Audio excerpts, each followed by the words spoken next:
ಸಿದ್ದು. ಸಿದ್ದು. ನೀವು ಎಲ್ಲಿಂದ ಬಂದದಂತ ಹೇಳಿದ್ರೆ ಧಾರವಾಡ. ಏನಾಗ್ತದೆ? ತಲೆನೋವು ಸ್ವಲ್ಪ ಬೈಕಲ್ಲಿ ಹೋಗುವಾಗ ನೀರು ಸಿಕ್ಕಾಪಟ್ಟೆ ಹೋಗ್ತದೆ. ನೀರು ಹೋಗ್ತದೆ. ಓಕೆ. ನೀವು ಗ್ಲಾಸ್ ಏನು ಹಾಕೋತಿಲ್ವಾ? ಆಗ್ತೇವೆ. ಟೈಮಿಂಗ್ ಇದ್ರ ನಂಬರ್ ಗ್ಲಾಸ್ ಕೊಟ್ಟಿದ್ದಾರೆ, ಆದ್ರೂ ಸಹ ಹೋಗ್ತದೆ ಅದು. ಈಗ ತಲೆನೋವು ಉಂಟಾ? ಉಂಟು. ಈಗ ಉಂಟು. ಎಷ್ಟು ಸಮಯದಿಂದ ಅದು? ಅದು 3-4 ವರ್ಷ ಆಯ್ತು. ಹೌದಾ? ಟ್ರೀಟ್ಮೆಂಟ್ ತಗೊಂಡ್ರ? ಎಲ್ಲನೂ ತಗೊಂಡ್ರೆ ಏನು ಗುಣ ಆಗಲಿಲ್ಲ. ಓಕೆ. ಯೇಸು ಗುಣಾರ್ಥ ಮಾಡ್ತಾ ನಂಬ್ತೀರಾ?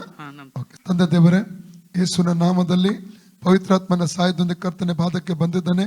ಸಹೋದರ ಸಿದ್ದು ಅವರಿಗಾಗಿ ನಾನು ಪ್ರಾರ್ಥಿಸುತ್ತೇನೆ ಸ್ವಾಮಿ. ಅವರ ಕಣ್ಣಲ್ಲಿ ಬೈಕಲ್ಲಿ ಹೋಗುವಾಗ ಬರುವಂತ ಕಣ್ಣೀರಿನಿಂದ ಅವರಿಗೆ ಪೂರ್ಣವಾದ ಬಿಡುಗಡೆ ಕೊಡಬೇಕಾಗಿ ಕೇಳ್ಕೊಡ್ತೇನಪ್ಪ. ಕಣ್ಣುಗಳ ಮೇಲೆ ಸೌಖ್ಯವನ್ನು ನಜರೇತಿನ ಯೇಸುವನ್ನು ರಿಲೀಸ್ ಮಾಡ್ತಾ ಇದ್ದೇನೆ ಸ್ವಾಮಿ.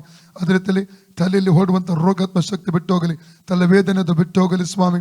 ಲೂಕ 19 ಹಾವುಗಳನ್ನು, ಚೇಳುಗಳನ್ನು, ವೈರಿಯ ಸಮಸ್ತ ಬಲವನ್ನು ತುಳಿದಕ್ಕೆ ಅಧಿಕಾರ ಶಕ್ತಿ ನನ್ನಿಸಿಕೊಟ್ಟಿದ್ದಾನೆ.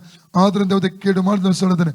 ಯೇಸುವಿನ ನಾಮದಲ್ಲಿ ಆ ರೋಗಾತ್ಮ ಶಕ್ತಿಯನ್ನು ಇವರ ತಲೆಯಿಂದ ಡಿಸ್ಕನೆಕ್ಟ್ ಮಾಡ್ತಾ ಇದ್ದೇನೆ. ಇಲ್ಲ ಮಾಂತ್ರಿಕ ಶಕ್ತಿಯನ್ನು ಇವರ ತಲೆಯಿಂದ ಡಿಸ್ಕನೆಕ್ಟ್ ಮಾಡ್ತಾ ಇದ್ದೇನೆ. ಇವರ ಆರೋಗ್ಯದಿಂದ ಡಿಸ್ಕನೆಕ್ಟ್ ಮಾಡ್ತಾ ಇದ್ದೇನೆ. ಬಿಟ್ಟೋಗಿಂದ ಅಪ್ಪಣೆ ಕೊಡ್ತಾ ಇದ್ದೇನೆ ಅಪ್ಪ. ಹೊಸ ಆರೋಗ್ಯ ಇವರ ಶರೀರದಲ್ಲಿ ಯೇಸು ರಿಲೀಸ್ ಮಾಡ್ತಾ ಇದ್ದೇನೆ. ಫ್ರೀ ಆಗಲಿ ಯೇಸು ನಾಮದಲ್ಲಿ. In the name of Jesus. ಯೇಸುವಿನ ಬಾಸುಂಡೆಗಳ ಮೂಲಕ ಸಹೋದರ ಸಿದ್ದುವರ ಗುಣವಾಯ್ತು. ಯೇಸುವಿನ ಬಾಸುಂಡೆಗಳ ಮೂಲಕ ಸಹೋದರ ಸಿದ್ದುವರ ಗುಣವಾಯ್ತು. ಯೇಸುವಿನ ಬಾಸುಂಡೆಗಳ ಮೂಲಕ ಸಹೋದರ ಸಿದ್ದುವರ ಗುಣ. Free in the name of Jesus. ಈಗ ನೋಡಿ ಹೋಯ್ತಾ? ಇಲ್ಲ ಅಲ್ಲ, ಯಾರು ಗುಣ ಮಾಡಿದ್ರು? ಯೇಸುವೆ ನನಗೆ ಸೌಖ್ಯ ಕೊಟ್ಟದಕ್ಕಾಗಿ ನಿನಗೆ ಸ್ತೋತ್ರ.